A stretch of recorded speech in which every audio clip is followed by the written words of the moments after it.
नमस्कार विद्यार्थी मित्रांनो, मी ऋषी स्वागत करतो माझ्या यूट्यूब चॅनलवरती. तर आज आपण ए-टी-के-टी बॅकलॉगच्या स्टुडंटबद्दल बोलणार आहोत. तर एम-एस-बी-टीचं सर्क्युलर 2 दिवसापूर्वी रिलीज झालं. त्या एक्झाम ह्या कॉलेज लेव्हलला होणार का युनिव्हर्सिटी लेव्हलला, आणि त्याचे मार्क कसे असणार आहेत, किती मार्काला पासिंग असणार आहे, त्याचे क्वेश्चन कसे असणार आहेत, MCQ, मॅथ्स, ड्रॉइंग इतर जे विषय आहेत ते कसे असणार आहेत, या सर्व प्रश्नांची उत्तरे मी ह्या व्हिडिओमध्ये देणार आहेत. चला तर विद्यार्थी मित्रांनो, व्हिडिओ स्टार्ट करूया.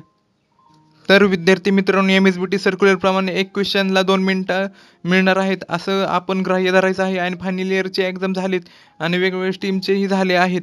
तर एम-एस-बी-टीची एक्झाम ह्या कॉलेज लेव्हलला होणार आहेत. तर त्याचे क्वेश्चन बँक ही कॉलेज काढणार आहेत.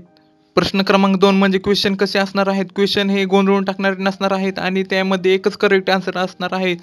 त्यामध्ये ए अँड बी आणि दुसरे काही सी आणि डी असे ऑप्शन नसणार आहेत. एकदम सोप्या पद्धतीचे क्वेश्चन काढणार आहेत. एम-एस-बी-टीच्या फायनल इयरच्या एक्झाम आत्ताच झाले. तुम्ही त्या विद्यार्थ्यांचाही रेफरन्स घेऊ शकता विद्यार्थी.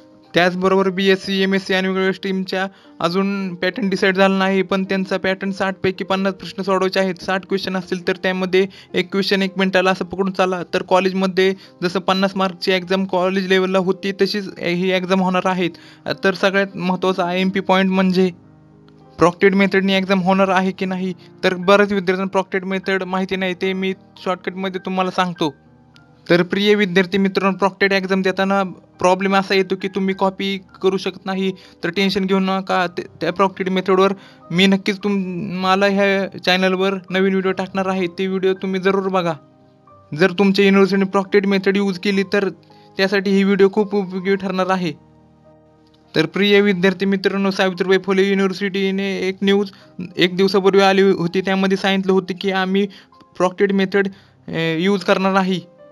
तर प्रिय विद्यार्थी मित्रांनो, सावित्रीबाई फुले युनिव्हर्सिटी ही आपली महाराष्ट्रातली मेन युनिव्हर्सिटी आहे आणि सावित्रीबाई युनिव्हर्सिटी आणि MU युनिव्हर्सिटी आहे. तर तसेच प्रॉक्टेड मेथड नाही घेणार. तर सावित्रीबाई फुले युनिव्हर्सिटी आणि MU युनिव्हर्सिटीला बाकीची युनिव्हर्सिटी फॉलो करतील आणि तेही प्रॉक्टेड मेथड घेणार नाहीत. तर त्याचे चान्सेस खूप जास्त प्रमाणात आहेत. आणि बाकीची युनिव्हर्सिटीला अजून सर्क्युलरही नाही आले, तेही तुम्ही बघू शकता. आणि MU आणि सावित्रीबाई युनिव्हर्सिटीला कम्पेअर केलं तर त्या युनिव्हर्सिटी खूप पाठीमागे आहेत. ही प्रॉक्टेड मेथड ही होणार नाही. तर कॉलेजवाले स्वतः ॲप बनवतील, जसं की MSBT ॲप आणि बाकीच्या विद्यापीठांनी जसे ॲप काढले, RTU, MNU app, HGBU app, असं वेगवेगळे ॲप युनिव्हर्सिटीने काढलेले आहेत. त्याचप्रमाणे तुमचेही कॉलेज असेच ॲप. प्रॉक्टेड एक्झाम ही होणार नाही, कारण त्यामध्ये खूप टेक्निकल इश्यू असतात. त्यामुळे ती प्रॉक्टेड एक्झाम होणार नाही. आणि नीट थोडं जरी लेट असलं तर तुम्हाला परत लॉग इन करायला टाईम लागतो. आणि फायनल इयरची स्टुडंटची एक्झाम ही प्रॉक्टेड मेथडनी नाही झाली, त्याचे चान्सेस खूप कमी आहेत.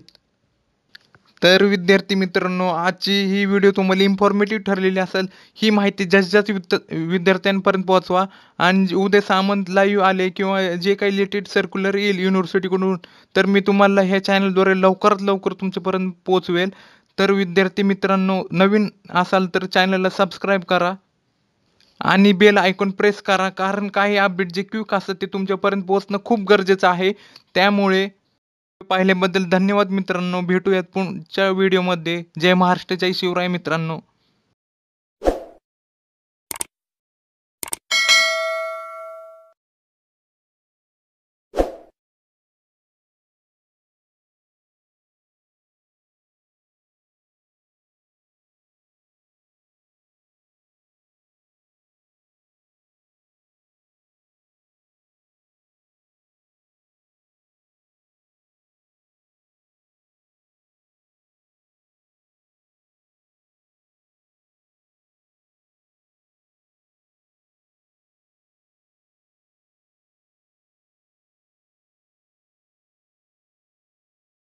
पाहिल्याबद्दल धन्यवाद मित्रांनो. भेटूयात पुढच्या व्हिडिओमध्ये. जय महाराष्ट्र, जय शिवराय मित्रांनो.